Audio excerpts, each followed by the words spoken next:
به اصفهان برگردم، بازم به اون نصف جهان برگردم، برم اونجا بشینم در کنار زایم برم، بخونم از صاحب ترانه و شعر سرود، ترانه و شعر سرود.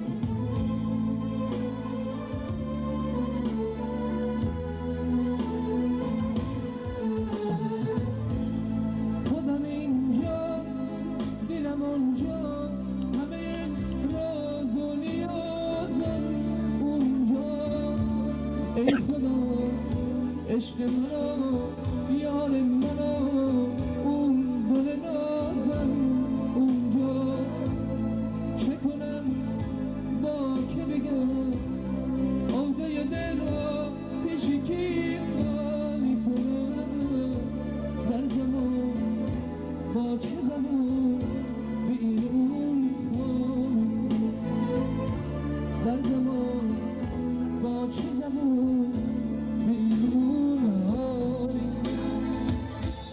دلم میخواد به اصفهان برگردم، بازم به اون نصف جهان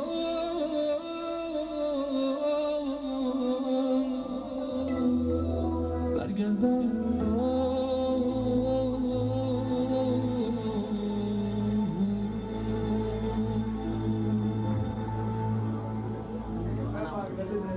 ایلام جان باشی.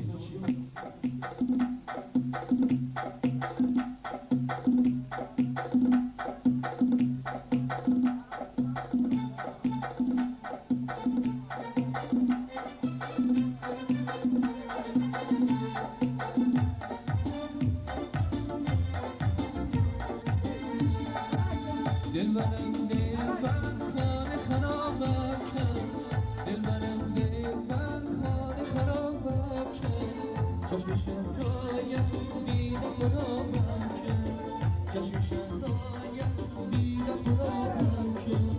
دلبرم دلبر خانه خرابم کرد، دلبرم دلبر خانه خرابم کرد، چشم شهرایت دیدم خرابم کرد، چشم شهرایت دیدم خرابم کرد.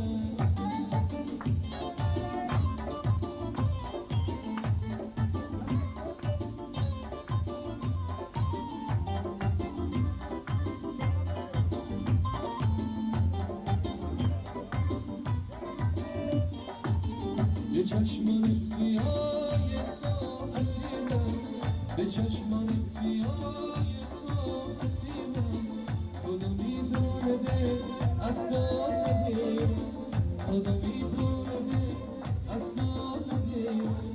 بیا دردم به جان عاشق تو، بیا دردم به جان عاشق تو، و میری تو به جان